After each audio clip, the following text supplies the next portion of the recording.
Welcome to Fearless with Jason Whitlock. I am Jason Whitlock, your host. Happy Monday. Thank you for joining me. Awesome show planned for you today. It's just going to be you, me, and a tiny bit of Shamika to top things off. We are going to address the shooting in Jacksonville on today's show. The shooting that involves a man, I believe, named Ryan Palmatier, who shot three black people inside a Dollar General. People made the mistake of asking my opinion about it, and I'm going to unpack my opinion here shortly. Before I do that, though, I want to tell you guys about our dear friends at Preborn. You guys know how much we and I love Preborn. Preborn is the greatest organization supporting life inside the womb and supporting a worldview that life begins at conception. We, as fearless soldiers, we embrace that mentality. When you understand that life begins inside the womb, it informs your worldview about life outside the womb. As Christians, as believers, as men, we believe in supporting babies inside the womb. Preborn does that in a magnificent way. They provide expectant mothers who are considering abortion, they provide them with an ultrasound that shows them, reveals that baby's heartbeat, shows them an image of that baby. That woman is more than twice as likely to choose life after being given an ultrasound. An ultrasound costs $28. It doesn't matter how much you give, whether it's $28, $140 pays for 5 ultrasounds. You may give $5,000. You may give $5. Whatever it is, as a fearless soldier, as someone that believes that life begins inside the womb,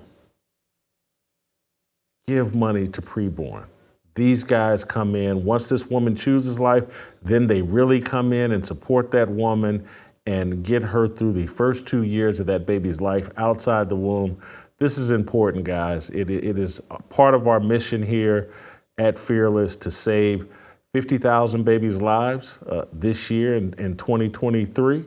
We're well on our way to doing it, and I appreciate every single one of you all that have emailed me and let me know that you support Preborn. Gives me a purpose, inspires me to do this show at the highest level. Here's how you can give. You can just hit pound 250 and say the keyword baby, or you can do it the way that I like to do it, preborn.com/Jason. That's preborn.com/Jason. Let's continue to support Preborn. It is central to our mission here as Fearless Soldiers. All right, good to take care of Preborn. That gives me more room to unpack this fire starter. And before I do, I want to show you, or not show you, I want to talk to you about where this came from and why I'm doing it. I had not paid a great deal of attention to this story, but I got several tweets or whatever posts on X. I'm trying to change it to calling it X, but I'm struggling. People asking me, "Hey Jason, how come you ain't said nothing about Jacksonville? You know, how come you haven't blamed it on fatherlessness or on single mothers, or how come you're not talking about white supremacy? How come you're avoiding?" And part of me is just like, I know you're just trolling me. I know that you don't sincerely think that every time there's a shooting, I hop on Twitter and have some sort of comment about it. That's not what this show is. That's not what I do. But I have had some opinions about Tyree Nichols and what happened in Memphis. And there's this perception out here that, I only talk about these issues when they put black people in a bad light. That's not the case. But since many of you have asked for my opinion, I formulated one for you in this fire starter. There's nothing leftists love more than dead black people and white killers.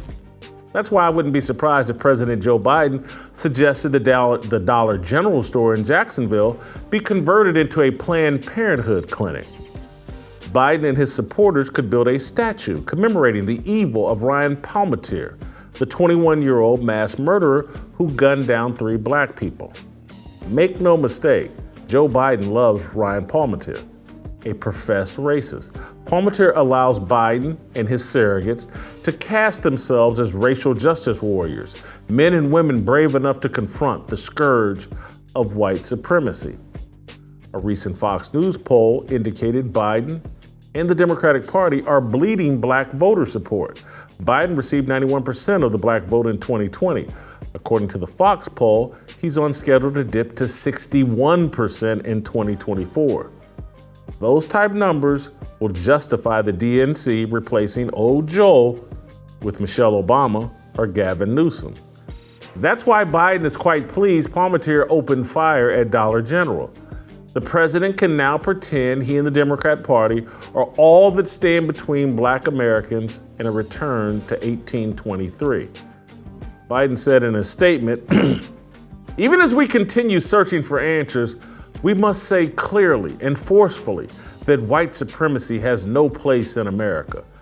We must refuse to live in a country where black families going to the store or black students going to school live in fear of being gunned down because of the color of their skin. Hate must have no safe harbor. Silence is complicity, and we must not remain silent." You have to wonder if Biden's cheap talk will help his poll numbers with black voters. He released a statement so that corporate media would juxtapose Biden's explicit condemnation of white supremacy to whatever Republican presidential candidates say about Jackson. Nothing Biden said is sincere. Yes, Ryan Palmatier was motivated by racism, but there is no pandemic of white bigots gunning down black people. You know that. The FBI knows that. Biden knows it. No rational black person is walking around a college campus or Dollar General worrying about a white mass shooter. What we legitimately fear are black gangs and fatherless young boys with no emotional control. We have conversations about that fear regularly. We listen to our parents and elders complain about neighborhood violence all the time. They mention the Crips, the Bloods, gangster disciples, and vice lords. The KKK is never mentioned. White supremacy is never mentioned. White supremacy is a constant topic in college classrooms, on cable news, and throughout social media, environments dominated by leftists. What happened in Jacksonville is outside the norm. Everybody knows it, including Jemele Hill, the polarizing writer for The Atlantic. Hill spent much of her Sunday attempting to elevate the Jacksonville shooting into proof that America is unrepentantly racist and doomed. Hill posted on X, "Please note the Jacksonville gunman was in his early 20s, implying that racism will simply evaporate after a certain generation is foolish and naive. It also absolves people from having to do any real work. Racism plus white supremacy are thriving problems in our society that are not limited to age or generation." Promoting white supremacy is Jemele's career. Jemele Hill, Eric Dyson, Sharpton, Reid, and many other black pundits rely on the existence of racism to remain valuable in the media. Racism fuels their bank account. Colleges cut 5-figure checks for people like Hill to visit campus and discuss the horrors of racist microaggressions. Cable news networks give them a stipend to paint Donald Trump and Republicans as the root of all evil. Their most important job, however, is to eulogize dead black men killed by white men. They sit by police scanners praying for the next George Zimmerman or Darren Wilson or Derek Chauvin or Dylan Roof. Given that we're now officially in the election cycle, Ryan Palmatier might knock someone off the Black Lives Matter Mount Rushmore of white killers. Jemele Hill, a Detroit native, will never be asked to comment on the countless black-on-black murders that occur in her hometown. Hill who fancies herself as an enemy of white supremacy, will never spot the bigotry of black women accounting for roughly 40% of all abortions. Jemele Hill is a leftist. Dead black babies are a net positive for leftists. Margaret Sanger, the founder of the Planned Parenthood and a racist, is a hero to progressives. Anti-black racism exists and is very harmful. Joe Biden, Jemele Hill, and leftists cleverly hide their anti-black agenda by pointing to Ryan Palmer, Dylan Roof, and Derek Chauvin. It's a gimmick. It's a game. That's my fire starter. I'm going to elaborate on it. Now, it bothers me when people tweet at me or reach out to me over social media, clearly trolling and clearly desperate for proof of the existence of racism, of a racism that they're in support of or that they think benefits them. You don't have to look hard for proof of racism. You don't have to sit by a police scanner and wait for some clown or some evil person like this Ryan guy to kill black people to have proof of racism. All you have to do is look at the policies leftists support. There's all sorts of proof there. When they're promoting abortion to black people, that's racism. When they're lowering academic standards and basically saying black people can't compete, that's racism. When they're sitting around, take what just happened. When you prioritize a white man killing a black man, something that happens rarely in comparison to how many black men kill each other. But when you sit around and say that, oh, these people killed in Jacksonville, they're more worthy of discussion. They're more worthy of sympathy. We must say their names and remember them. When their lives have more value because of the color of the killer than a 5-year-old girl, 5-year-old boy, a 30-year-old man or woman who's randomly shot in any major city across the United States, but they happen to be shot and killed by black people. When you say their life doesn't matter, isn't worthy of discussion, we don't need to remember their name. We don't need to prioritize fixing that. That's racism. When you're looking at a group of people, American black people, whose family structure has been completely annihilated and destroyed, when 75% of the kids are being born in single parent situations, and you're not talking about that, forcing the government, forcing society to deal with that problem, and all of your attention, or most of your attention, is on, hey man, we gotta stop these rare instances of white people killing black people. When that's your priority, when your Twitter feed is filled with that, and not filled with, hey, we gotta fix this family structure. We have to reconnect black people en masse to God, to their religious faith, because that has powered their survival here in America. That's racism. When you ignore the problem, the destruction of the family that is hampering and destroying and creating chaos in the black community, when you ignore that, that's racism. You don't have to sit by a police scanner and wait for some white man to go off the rails.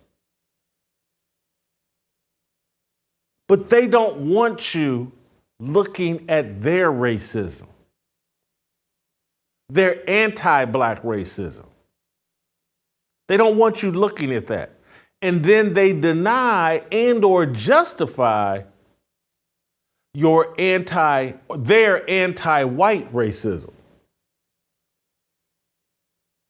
These people, from Joe Biden to Jemele Hill and to everybody in between,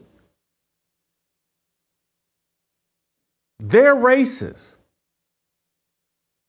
They adopt the mentality of racist people. They believe in the one-drop rule. They believe black people are inferior and can't compete and must have a totally different system in order to survive, and test scores and everything must be adjusted for them to compete. They want black people lined up at abortion clinics.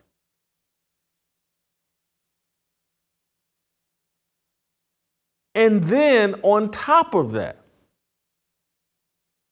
they want black people, and they justify black people from saying and doing some of the most racist things on the planet. Any little, oh my God, you used the wrong pronoun, you called me a boy, and I think you said it in a racist way. All of that is out of bounds and must be addressed, and people must lose their job. But when black people say unbelievably racist things about white people, don't say a word about that. That's acceptable because, again, they have a lower standard, a far lower standard for black people and black behavior. That's racism.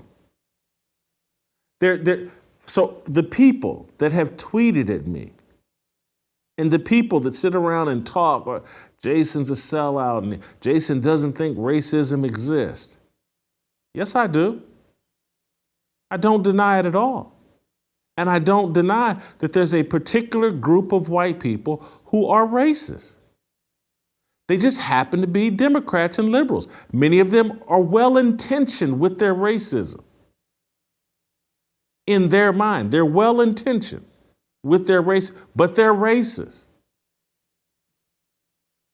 And I've thought this for years, and people that will, oh, Jason, you're just an aberration, and I'm like, lower some standards. What do you need to? Well, Jason, you're different. You're special. How?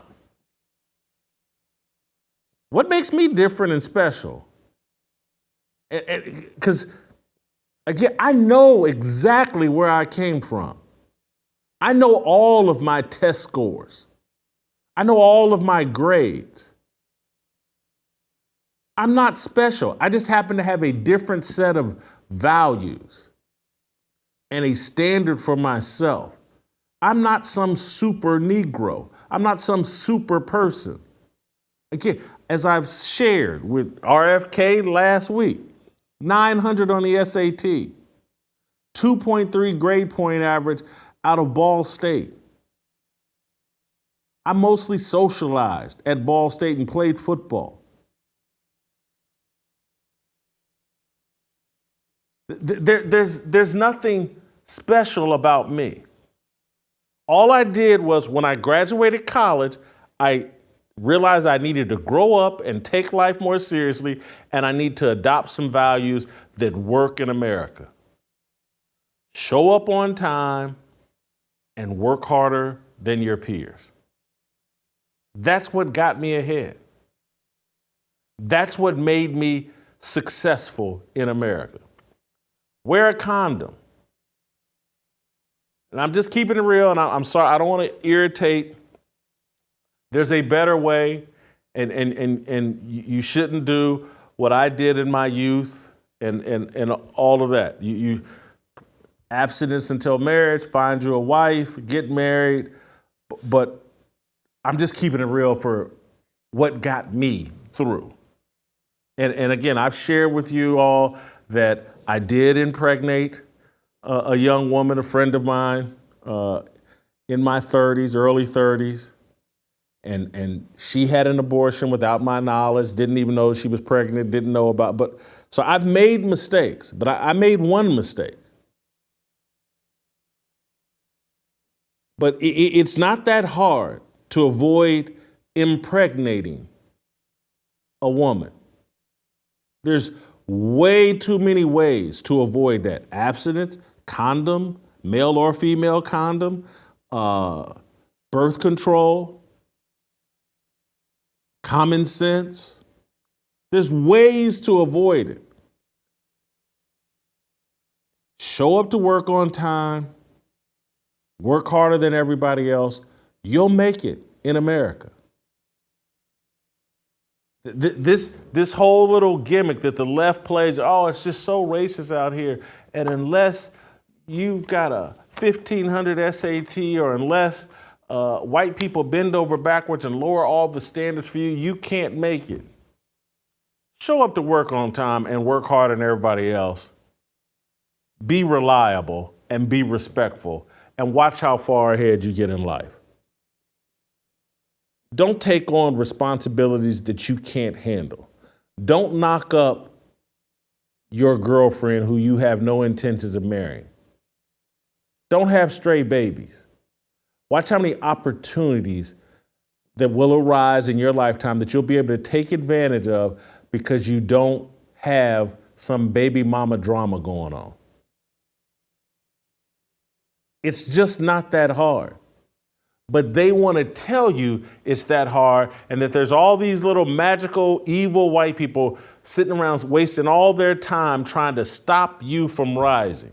And this whole country's rigged against you. It's a lie. And it's a lie to keep you down. It's intentional. They know they're lying. And they're doing it to enrich themselves. Joe Biden needs votes. Jemele Hill needs something she can talk about. She doesn't talk that well about sports. That's why her sports career flamed out. She got a bunch of opportunities without really the resume to justify them. She wasn't that clever. She wasn't a standout talking about sports. She didn't break news. She didn't write that well. She was average at best. And then she found a little gimmick that people with no talent can lean into. Oh, I'll just go on TV or go on Twitter and call everybody racist. And I'll build a platform doing that. And I can get paid by CNN and The Atlantic because I'll be the black person they can trot out there and just say, oh, yeah, everything's racist and white supremacy and Donald Trump is the worst person on the planet. It's just a job. That's her job. Joe Biden sitting there knowing that his political party is sitting there going, whoo, look at these numbers. This man, we can't even cheat this man to re-election. This man may only get 60% of the black vote. We're looking at black people come out of the closet and start acknowledging that, hey, I like Donald Trump, and Donald Trump's better than Joe Biden, and Donald Trump isn't what they said he was. And Joe Biden's looking like, oh my God. They're gonna run Gavin Newsom or Michelle Obama instead of me. How can I hold on to this power? How can I maintain my position as the leader of the free world? I'll play the race card. I'll shore up my black support by playing the race card. The media will eat it up. They'll take my statement about the condemnation of white supremacy, and then they'll go compare it to Ron DeSantis or Donald Trump or Vivek Ramaswamy or whoever on the Republican side, and people can say, yep, vote for me, I'm not racist, they're racist. That's the sales point of the left. If you join with us, if you say you're a Democrat, no one can accuse you of being racist. That's their pitch, that's their platform. And they're using that platform not to benefit black people, but primarily to benefit feminists and the LGBTQ. Because they're getting people to vote for them so they can avoid being called a racist, and then they're taking their political power and benefiting feminist women and tearing down the patriarchy and the LGBTQ. This is a gimmick. People are simple. Let's say you're the average working man, wife, 2, 3 kids, average working woman, husband, 2 or 3 kids, just average person. You're busy. It's hard enough trying to manage your marriage, trying to manage your kids, trying to manage your job. Because, everybody can do everything. We all got time to be mama and boss B at work, and everybody, man has, everybody, man can chase money so he can get that second, third home, second, third car, whatever, and ignore or give the kids the short shrift. But everybody's busy. And so they're sitting there like, what burdens do I really want to carry? Because if I tell people in this society, the way social media is rigged, the way corporate America is rigged, if I let people know, hey, I'm a conservative, I vote Republican, I now run the risk of being called a racist. I wouldn't even say run the risk. You're going to be called a racist. Most people don't want to take that burden on. So it's just easier to vote Democrat or to say you're a Democrat or to adopt Democrat talking points. It will benefit you in corporate America. It will put you in line for leadership positions. You can't hold the positions that I hold and survive in corporate America. You must bow to the alphabet mafia. You must say that transitioning kids is a great thing. You must celebrate, oh my God, drag queens with little kids. I hear from people all the time trapped in corporate America. You must take this vaccine. They're trapped in corporate America, but they're afraid to say what they really think and to stand on their beliefs because the price is too high for them. They're cowards. I don't respect them as much as I respect people who are willing to say what they actually think, who are willing to stand on what they actually believe. But most of these people are just, as Kwame Brown says, going along to get along. And Biden is counting on that. And that's why they keep hammering their political opponents with, they're racist, we're not. Because they know the worst albatross you can put around someone's neck is the label of racist. If they put that label on you, you're less likely to be employed, you're eliminated from leadership positions within your company, you become a pariah. That's their political strategy, to make all of their opponents pariahs. They don't want to debate the issues. They just want to make all of their opponents pariahs.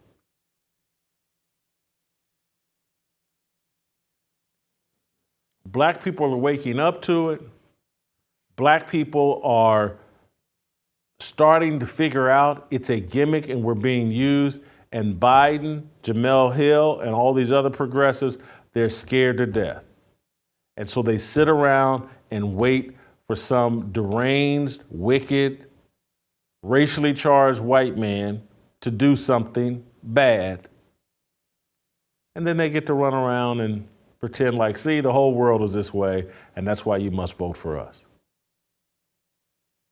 And then people come at me over social media. How come you're not talking about Jacksonville?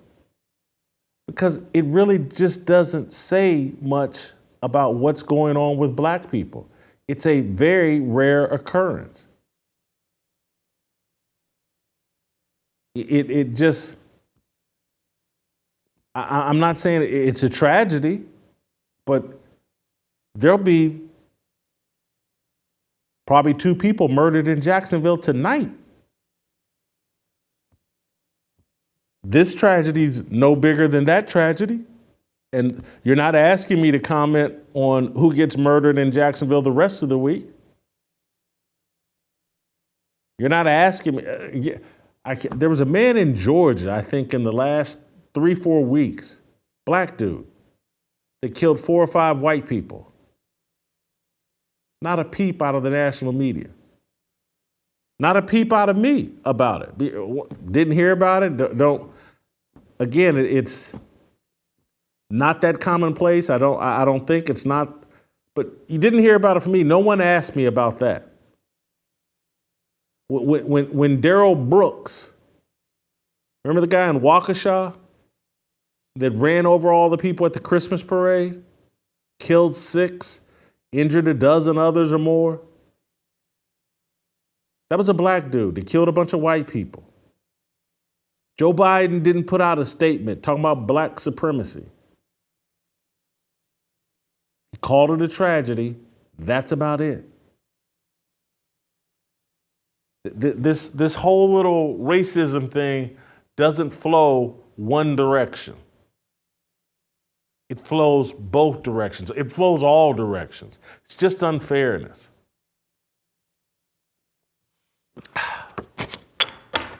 That's my fire starter. We'll get Shamika Michelle's thoughts here in a second. You can email me and us, fearlessblazeshow@gmail.com. Remember, I'm telling you, I was ignoring this Jacksonville thing. I wasn't paying attention to it. Someone asked me about it, or several people asked me about it over social media.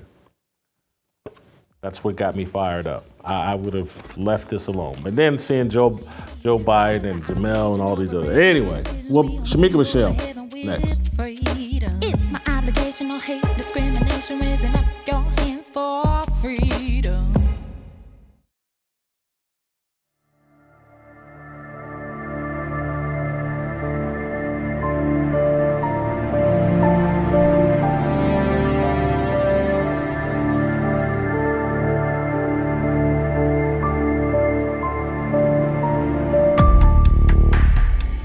Details about the driver arrested after driving into a crowd of people at the Waukesha Christmas parade. Could someone barrel through a holiday? The tragedy in Waukesha, Wisconsin.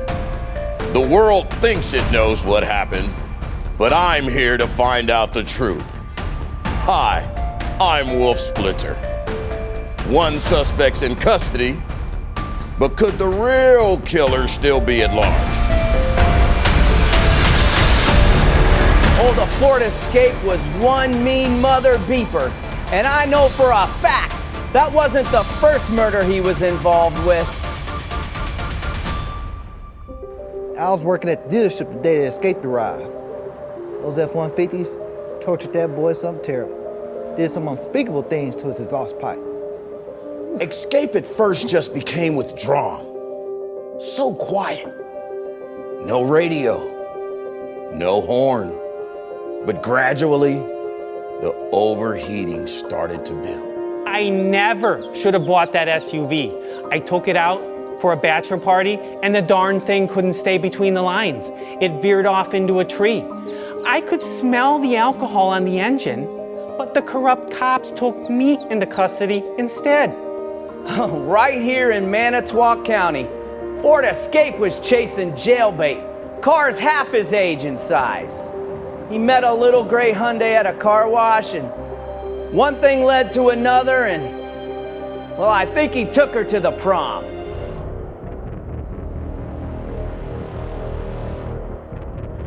Darrell Brooks was a sweet, sweet man. He was active in the community, you know, just wanted to make the world a better place. And he was an artist. Have you listened to some of his lyrics? I just got a load worth about a half a ticket. In the blicker when I'm out here chasing chicken was to the game when I used to play. Now I swipe the Vinci, got him look. Get AR with his. Brooks is innocent. He just got mixed up with the wrong damn vehicle. But if Brooks is innocent, well, maybe someone else is too. Oh, we all saw Netflix making a murderer. Stephen Avery is innocent. The police know it, the courts know it, and I know it firsthand. Look at the gosh darn photo I gave you. A person don't kill Teresa Hellback. A car killed Teresa Hellback. And when he got away with that, he was thirsty for more.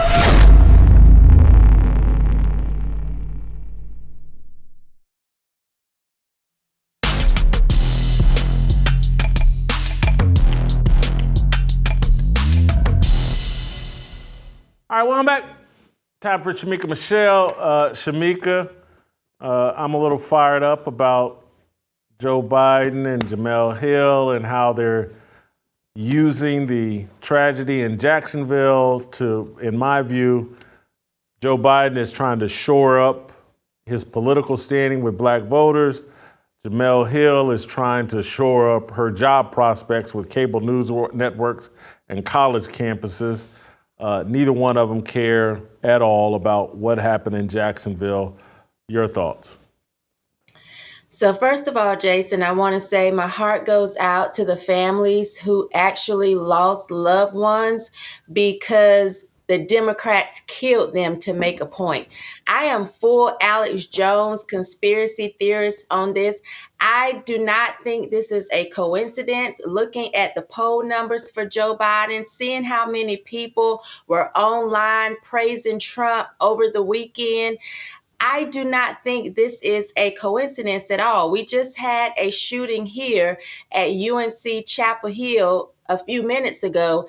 I think everyone should be sober and vigilant and paying attention. And I know people would say, oh, you know, would the Democrats go to these lengths? Yes. When you're willing to sell out your country and when you are trying to push against guns and you know, climate change, you want everybody to be afraid of that, they will do anything. And so, yes, I don't think Joe Biden cares at all. And we certainly know Jemele Hill doesn't as well. Boyce Watkins said something so profound, and you've said this so many times. You said it today. We have racially motivated killings every day in the Black community. When you holler N-word, N-word, N-word, I'm going to kill this N-word, that is a racially motivated killing. So if we're not going to take a step and say, listen, this is something that we need to take care of in the Black community, I don't want to hear y'all online complaining about the white man and, oh, we need to be afraid of the white man. I was out all weekend. I didn't see one white person that I felt like I needed to be afraid of, but I had my head on swivel for them N-words that we know start to cut up when you all come together in a certain place. So I just think that we are unserious and we are not telling the truth about the things that we really need to be paying attention to, because it's so easy to just point your finger at the white man and think that the white man has his foot on our necks, opposed to telling the truth about what's going on. And as you stated, the fatherlessness. These are the little N-words, and I hate saying N-word, Jason. I'm only saying it because, you know, I'm respecting you. These are the little unruly N-words that are tearing up our communities, the ones that have been raised in fatherless homes.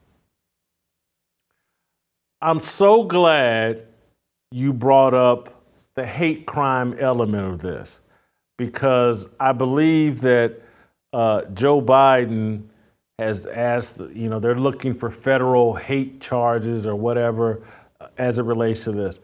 I don't get it. Any murder is a hate crime. If it's two white people, if it's two black people, if it's two brown people, hate is, generally speaking, at the root of that sort of violence. And as you said, and as Boyce is suggesting, and I totally agree with, and I have talked about, it's like, well, hold on, man. If the N-word is this term of endearment, why does every song or every shooter brag, man, I smoked that N-word? Is that a term of endearment? And so let's cut it out. That's a term of hate. It's being used in a hateful way, and it's being used to justify a level of violence and a lack of respect for life. And so for Joe Biden, one, to be seeking hate crime enhancements or whatever, investigators of hate crime, what are they talking about? It's all a gimmick to try to, again, bait Black people into supporting things that we just don't believe in, or we claim we don't believe in. Hey, we're the Democrats. We like Black people, and Republicans hate Black people. So you guys support same-sex marriage. You guys support the alphabet mafia. You guys support drag queens in schools. You guys support the transgender movement. All because, hey, we're not racist and they are. It's a game that's being played, and we got to snap out of it. Right, and we fall for it every single time. Why would we support the alphabet mafia when two men coming together cannot create a child? Two women coming together cannot create children. Why would we support abortion when it is killing our offspring? Everything that they try to push on us would be the demise of the Black race. So every time you sit back and you claim Black power and you want Black people to succeed and Black people to excel, you don't when you're actually supporting things that would kill us off or don't promote us being, growing as a people. I saw somebody talking about the 3/5 compromise over the weekend, talking about how, we were seen as less than human. You see us as less than human if you refer to your brother all the time as N-word. You're not even seeing that person as a man, because if you did, you would refer to him as man. I don't even get upset when I see people call each other king or queen. It's better than N-word. It's better than calling that woman a bitch. But y'all will sit online and talk about the 3/5 compromise. First of all, we know that they're pushing it in the wrong way. They don't even understand it. But how can you sit and complain and say these white people didn't see you as humans when all you see yourself as and your brother as is the N-word? We don't even respect one another, but yet we want all of this respect to come from the outside. It's time that we stop lying. And this whole, Jemele Hill talked about when somebody said that it was mental illness. She had a complaint. Oh, he wrote all of this stuff about being racist. So I need to know, can only Black people be mentally ill? Because that's the only people that we accept it from. So here again, we have an issue with not other people seeing us as less than, but people that share our skin color, the skin folk that's supposed to be kinfolk, who don't even see us as, God's children that has the ability to do anything we put our minds to. It's always less than. We have mental issues. That's the only ones we can accept. And we have to call each other out of our name to, as a term of endearment. And we don't feel like we can accomplish anything because we're so oppressed because of our skin color. I don't see how that's actually helping us. These are our enemies. They call us coons and sellouts and Uncle Tom. No, the real enemies are the ones that look at your skin color and think that you're less than in any form, physically or mentally, because of it. You helped me reach another conclusion. That this conversation is very important. I want people to follow me here. Joe Biden, in my view, and we're going to have a Twitter Spaces or X Spaces on this topic on Tuesday about are black people really going to leave the Democrat Party, and should we believe these numbers, and are black people waking up? And so I don't think that Joe Biden has a legitimate concern about losing the black vote. I really don't. I don't think that's his concern. One, I think the Democrat Party is past Joe Biden, and I don't think they're going to run Joe Biden. It's going to be either Michelle Obama or Gavin Newsom. What they're really concerned about is if the stigma of voting Republican is removed, if voting for Donald Trump and voting for Republican no longer stamps you as a racist, I think their real concern is the number of white voters that'll be like, well, I might as well vote for Donald Trump since I'm not going to have to deal with the damage of being considered racist. I actually think they're more worried about white voters than they are actual black voters. And it's that stigma, that stamp of, hey, you're a racist, that keeps, I think, a lot of white people that just don't want the hassle of the burden of being called a racist. And so they just pull that Democrat lever and they can tell everybody I'm a Democrat, and they can get their advancement at work, and they can keep their social circles, and they can be popular in Hollywood and all that. But if that stigma goes away, I think more white people will actually start voting what they actually believe. And I think too, Jason, if they lose the division that they're trying to push, if we all come together and see that it's not really red versus blue or Republican versus Democrat, it is us against the government, they know that a lot of the power that they have, they will lose, because once we stop worrying about you're white or I'm black and we don't get along and this is what you did to my ancestors, as long as we're focused on that, we're not paying attention that the government is the real enemy here. It's the government that wants to control our every move. It is the government that it wants to just, take over. That is what they're really afraid of. So I do think that they want to keep us divided, because they know as long as we're bickering over race, we are not paying attention to them really trying to sell us out to a new world order. Excellent point.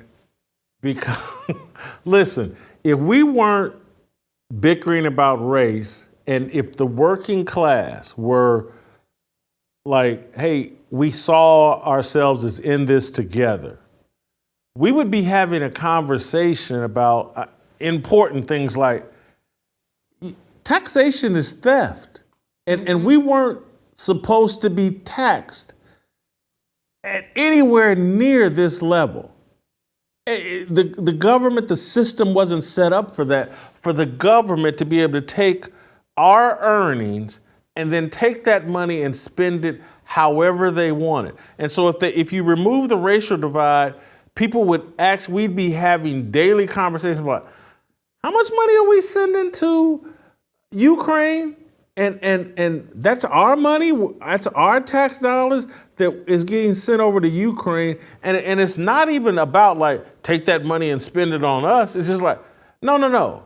Quit taxing people at a 37% rate nationally or federally, and then, out in California, they're getting you at 13% at a state rate. All of these, and then all these other taxes stacked on top of taxes, sales tax, this tax, that tax.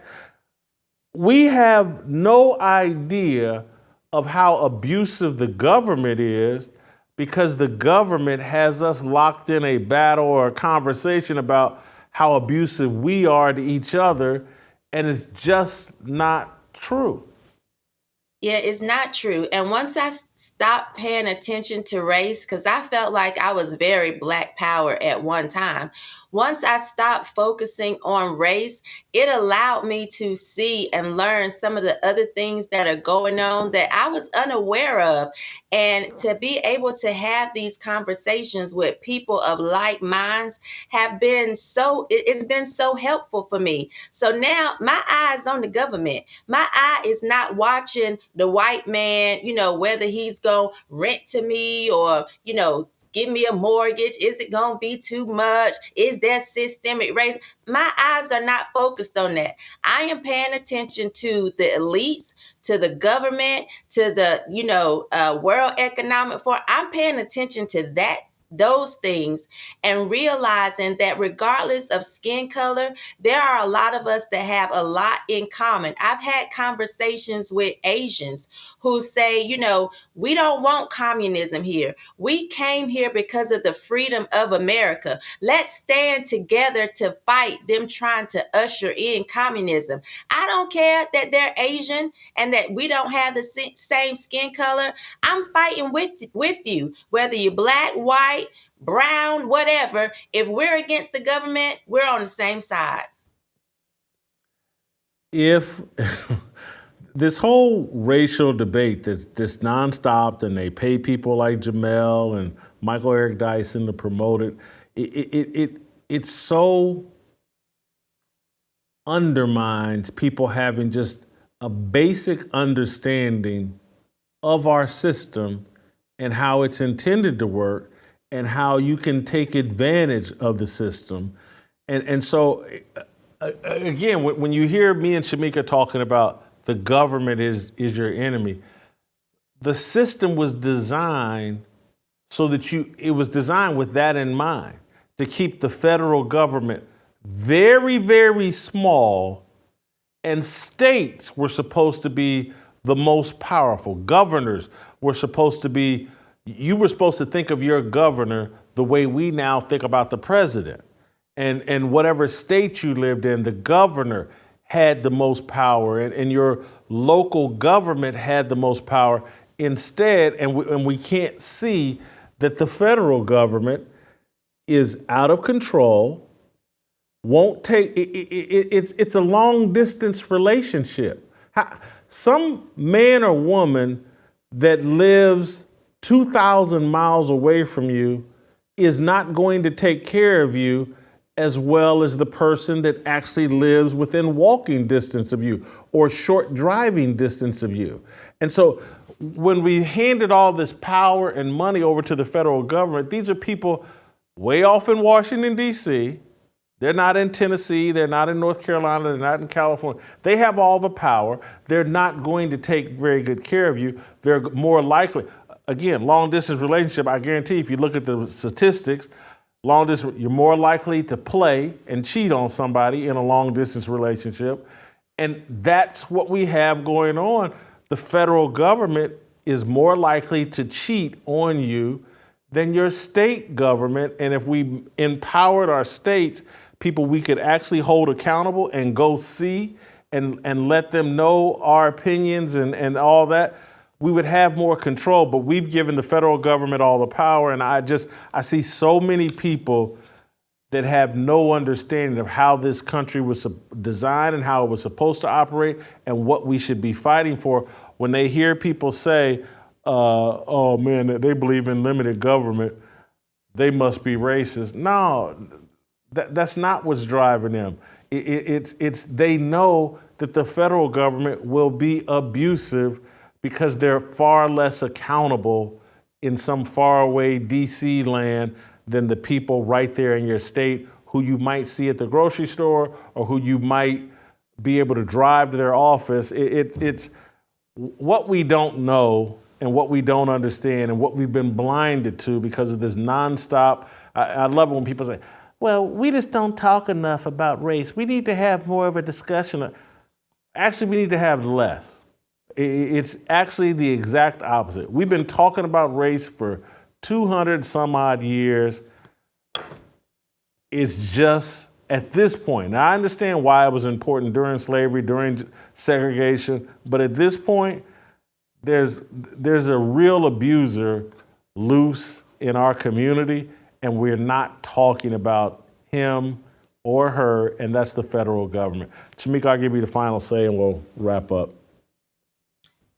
No, that's why people reach out to you, Jason, saying, why haven't you said something about the Jacksonville shooting? Or why aren't you talking about this race thing or that race thing? It really shows us where we are as a people, because they should really be saying, Jason, why don't you talk about the fact that we're taxed on the money we make, and then we're taxed on everything that we buy, and then we're taxed on top of the tax? That's what people really should be focused on, because listen, I know a lot of people are hurting in this economy.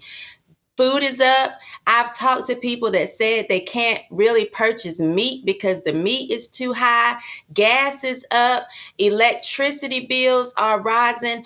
People are hurting, yet they keep wanting us to focus on race. If we can slide that to the side and come together for some of these real issues, they pass color lines.